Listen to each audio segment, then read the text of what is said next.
Your people, your key. They're going to probably be the biggest expense you're going to have. They're going to be your love and your joy in running any business. And also, though, they are going to be a headache maybe sometimes if you get it wrong. And getting a wrong employee is really bad for a business. Don't be afraid to ask exactly what you want to know the answer to. It's your business at the end of the day, so don't take chances. And gut instinct is pretty important. Having had a background in marketing and PR, I sort of travelled around the globe, ended up in Australia for a few years, and then moved back to the UK. Whilst looking for a marketing job, I was approached by the recruitment agency I worked for to move into recruitment, and it turned out I was very, very good at that.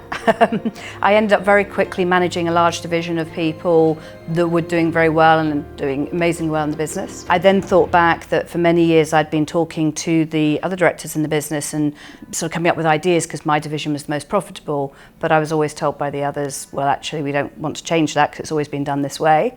So I guess that spurred you on, and you thought, well, why maybe I should be doing this alone. So I sat down at a computer, but I used resources, I used books at the time. I looked around, I spoke to people that I knew that ran businesses. I met with an accountant because our businesses well, I've been in recruitment, moving accountants around the globe, and I knew a very entrepreneurial accountant that had left Anderson's, and he had set up his own business, so he was quite good at giving me some advice as well. Handing my notice in with my business, and within a month I had sourced an office. I went around all the business centres. Using business centres is really good as well to start a business if you're starting small, because you're surrounded by other people that run small businesses that can talk you through those things. This was first self-funded from bonuses that I'd earned in my previous business over the years. Also, I have always tapped into grants. The Scottish Government actually in the past have been very good at helping small businesses and enterprises. The first pitfall I would say is that my business plan was very optimistic because I am an optimistic person. And I would now say in hindsight, when you plan to get money in twice as long as you thought it would, so it won't come as soon as you think. Plan to get half as much as you think you're going to get if you're as optimistic as I am, and plan to have twice as many outgoings as you think you're going to have. It might not be that way, and if you overachieve, it's even better, isn't it? I actually did start the business with the idea of selling it. We got to the 5 years in and got a little bit greedy and decided it was going so well I could have sold it at that point at quite a lot of money and had a few approaches.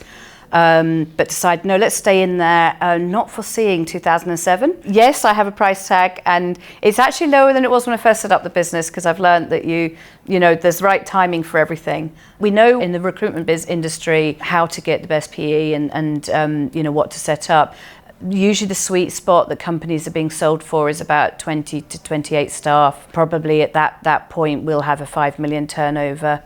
Profit will be maybe 3 million if we're lucky. We're not lucky if we're clever.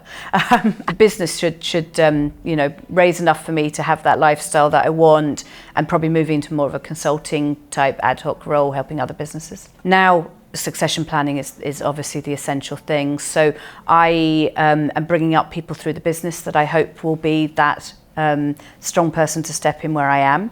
My first advice would be try and use an agency that's used to doing it. Why just find the best person locally on your doorstep? Why not find the best person in the world? The key pitfalls are usually around the motivations and understanding motivations of people, because if you're hiring somebody internationally and they haven't been to your location, which 9 times out of 10 the person's never visited the location they moved to, you've got to make sure they've got the right motivations. They haven't just woken up one day in Scotland in winter and gone, I want to go somewhere sunny and be there. They need to actually have proper motivations for moving there, and never money motivations. They always fall down. The skills, obviously you want to check that the way it's done in the other country is similar or the same, and if it's not, do you have the training capacity to train somebody to do it the way that you want it done in your location? Always give value to this part of the process. Your people, your key. They're going to probably be the biggest expense you're going to have.